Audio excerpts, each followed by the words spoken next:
measure of a man?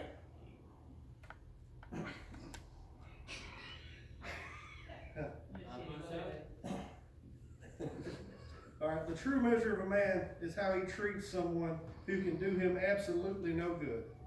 The measure of a man is in the lives he's touched.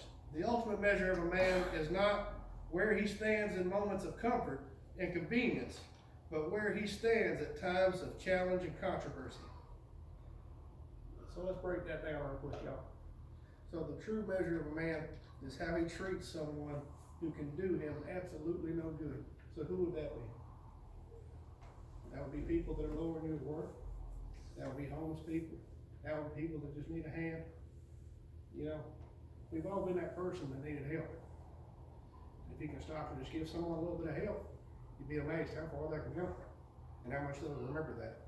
I got a cold, y'all, I'm sorry.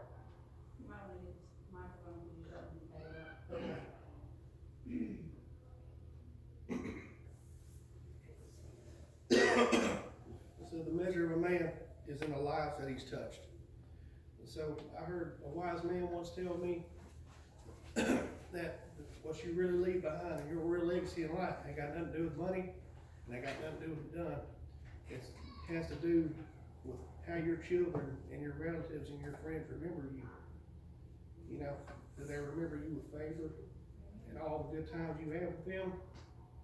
Or do they remember you and, gosh, you were sure mean, or gosh, you were sure mean to people for no reason? The ultimate measure of a man is not where he stands in moments of comfort and convenience, but where he stands at times of challenge and controversy. Nothing worthwhile is ever easy. So here in America today, and here is being, I'm 33 years old. And a lot of men in this room are about my age, I think, sir. And we're the future of this country. And we're facing the biggest turmoil this country has ever faced. And it is on our generation to decide what happens next. And we've all got to stand up for what is right and what is just. Because if we don't, Venezuela is where we're going. And we all know it. And it's, we've come to a point where if what was happening today would have happened 30 years ago, boy, they'd hang them people in the middle of the street. And we know it. There was a time in this country when we stood up for what was right, no matter what. We need to bring that time back. Yes. Amen. I mean, we've come to a point in this country where we have all of these billionaires who are pedophiles. There you go, that's better. Turn it on. Oh. That's a good one right there. That's a good one right there. And I'm trying to holler too. I got this cold, it's killing me.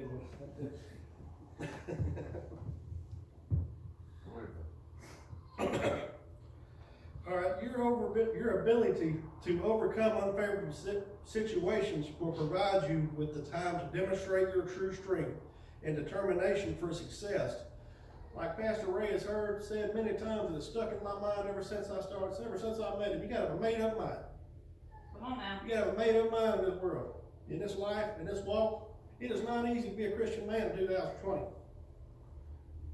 It is not. It is not easy to be a Christian man. This is not the easy path. This is not the popular path. This is not the friendly path. This is not the I'm gonna be friends with everyone I meet. Life is gonna be nice. Everybody's gonna shake my hand.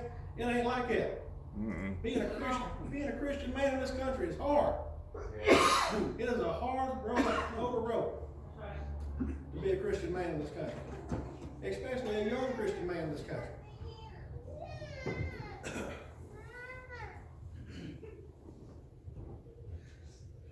I tell you what, I love our church, y'all. I wouldn't trade this place for nothing ever. Amen. Come on now. That's right. All right. Always set your standards high. Your greatest achievements lie within the infinite feats you achieve in your life. The small things you do in your life are what makes you who you are. The small feats, the small things every day. You know, when I'm at work, I do things to go the extra mile just about every time I can, just because I guess it makes me feel better about it. If there's one thing I can do to make something I'm doing just a little bit better, I'm gonna do it. Don't matter if I'm tired, don't matter if I'm wore out. I'm sick as a dog right now. I don't want to work 2 days in a row. Sick as a dog. And I tell you what, when I wake up tomorrow morning, I'm probably gonna be sick again. And you know what I'm gonna do? I'm gonna hit that alarm clock and I'll be standing at Matthew Smothers at 7:30 in the morning. What is the true measure of a man? That's the question for today.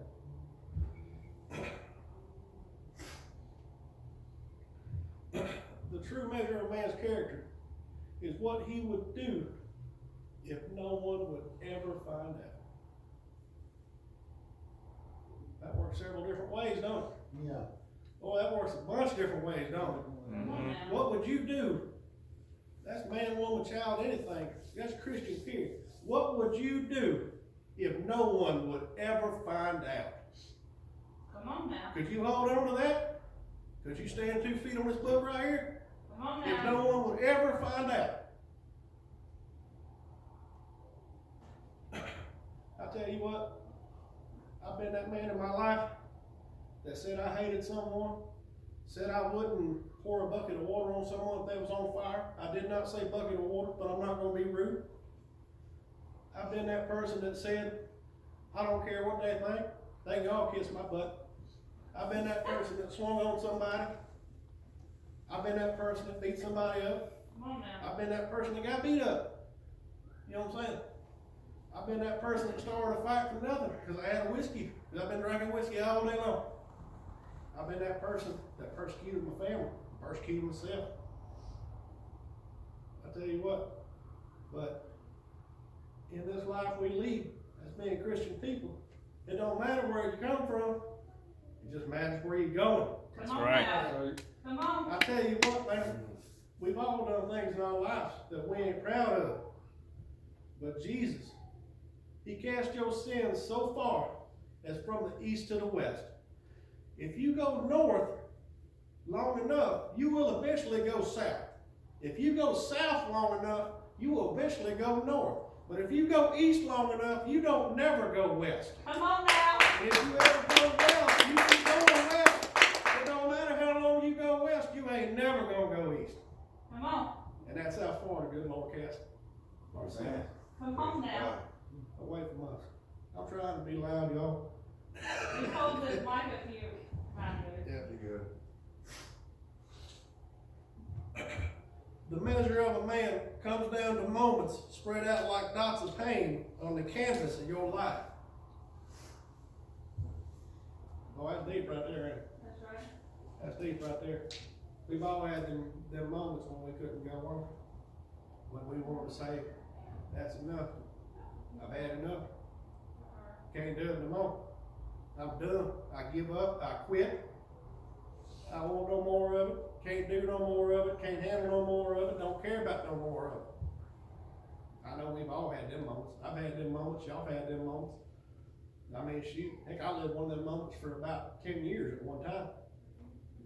But I'll tell you what, if you have patience and you have persuasion and you can persuade yourself, do what you need to do, think what you need to think, and act like you need to act, the Lord will save you. The Lord will help you. The Lord will take you home. In the first 5 years I lived in Georgia, I could not afford to eat lunch. I ate one meal a day because that's all I could afford to eat. And I tell you what, it was hard sometimes. There's times when I wanted to give up. When I wanted to say this was enough, and I can't do it no more. I'm gonna lay it down. I'm gonna lay it down. I'm gonna do it next. I don't care no more. And I tell you what, I didn't know the Lord then like I know him now. But even then, he was with me. Even then, he was with me. Because there was many times I darn sure wasn't with myself.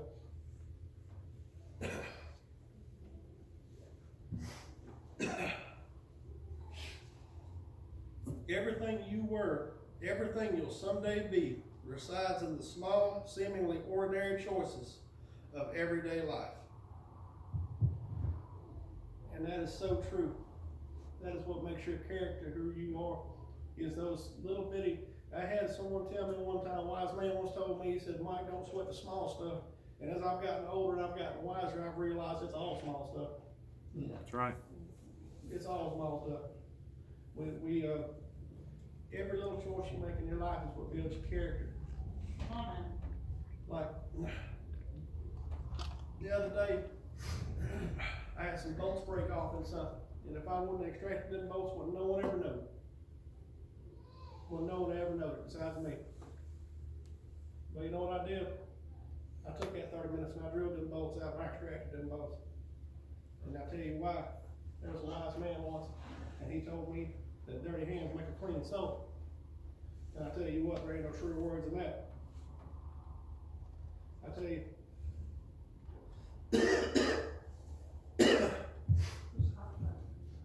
Oh, good. I'll find one here in a second.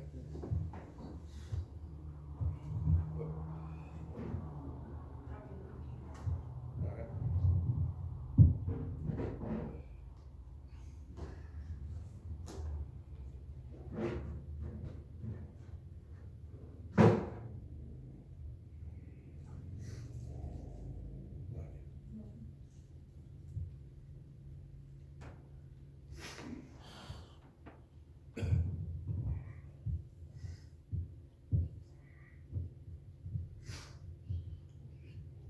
All those small decisions in life, they all add up. Every last one of them. If you, from whether or not you leave 5 minutes early, whether or not you leave 5 minutes late. Jill got rear-ended on Sunday morning. If she'd left 5 minutes earlier or 5 minutes late, she wouldn't have got rear-ended. You see what I'm saying? That's not Jill's fault she got rear-ended. But that just goes to show how life is. You see what I'm saying? A few months ago, if I would put I never put a jack stand under a truck on work on, ever. I don't practice with a preacher, tell everybody put a jack stand under your truck when you work on. I don't practice with a preacher. I guess I feel like I've evolved beyond that or whatever. Well, about 3 or 4 months ago, I was working on a truck, and the good Lord told me to put a jack stand under that truck. And I did, and as I'm working on it, it fell off, the jack, and it killed me. It killed me dead. Just that one joist right there saved my life. I was under it. I was under it crushed. There would have been nothing left of it. Nothing at all left of it. Just like when Johanna, when she was being born, that doctor told us to let that baby die. It's just that one moment in our life changed it for us. Just that one moment of faith in doing what was right. Changed our lives and hers forever. You see what I'm saying? That's truth. That's truth right there. Just one moment. Just one moment in your life can change your life forever. Can change the direction of your life. Can change every bit of your life. I can remember being a young man back when I used to party and run around that crazy. I never really did no hard drugs. It wasn't really my thing to do hard drugs. And I remember one night I was with some friends, and they were doing some hard drugs. And I chose not to do them hard drugs. And all those friends that were doing them hard drugs, one of them's in the penitentiary and the other one just got back out. Threw the whole life away. I know I know that the financial hardships of 2009 did not here in Augusta as it did the rest of the country. And back then, in 2009, there was nothing. Augusta was one of the few places in America that still had plenty of jobs, that people could live good, and there was no turmoil, no strife, and all that. Where I was from, you couldn't even buy a job. You walk in McDonald's and there'd be 40-year-old men in there working. It was like nothing you ever seen. I mean, you'd be people making $8, $9 an hour just thankful they had something to eat. And just that one split second decision, well, if you deliver this package right here, I'll give you $5,000. Just deliver this package right here. I had a gentleman offer to give me that $5,000. I chose not to take it. Now, I ain't gonna act like I wasn't that desperate once or twice. You get hungry, you'll be amazed what you'll do to eat. People always say, well, I would never do this, or I would never do that, or I would never, sell drugs. I would never do this. I tell you what, you say that, but I bet you got food in your refrigerator and money in your bank account. Now, if you didn't have no food in your refrigerator, no money in your bank account, the youngins are hungry, car payments due, ain't got no gas, don't know nowhere to go. You still think you'd say that? Come on now. People always talk about, well, you know, such and such, man, they ain't living their life right. They're doing this and they doing that. You ain't stepped in that person's shoes. You know, people always talk about Christians ain't supposed to judge. We're not supposed to judge. We're not supposed to judge. You know, I try not to judge anyone, but I will inspect some fruit. That's right. Come on now. People always confuse judgment with the truth. There is a difference between judgment and the truth. If you say Mike is big, that is not judgment. I am big, that is the truth. Now, if you say Mike is ugly, that's judgment. Well, that might be their opinion. Lie. That might be their opinion. That's right. Subject to conjecture.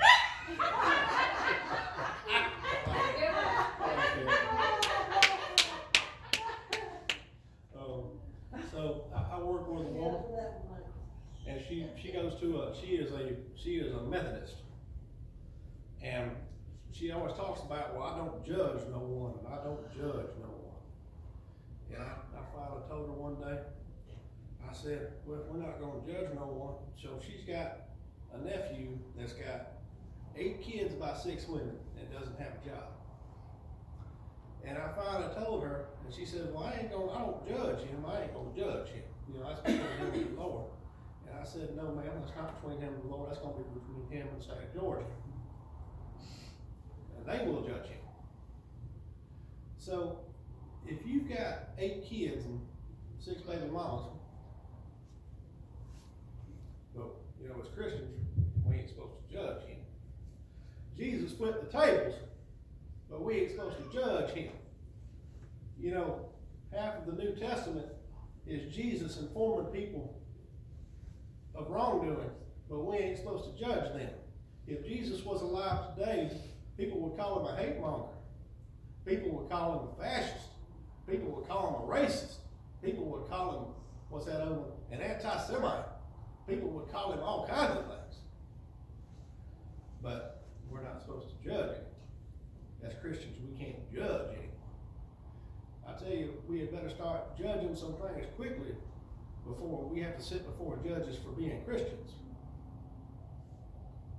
They're doing all they can in this country to stamp out Christianity. You can be anything you want in this country, a Christian. You can be homosexual, you can be Muslim, you can be whatever you want, just as long as you're not Christian.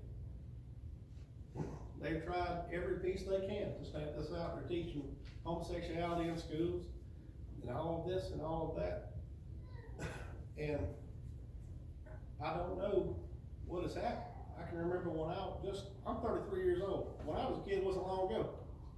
It wasn't like this just that long ago. I don't know where the world's going anymore. I don't understand the rhyme or reason of it anymore. All I know is I'm gonna stand 2 feet on this book right here to the day I stand next to the guy that wrote it. That's right.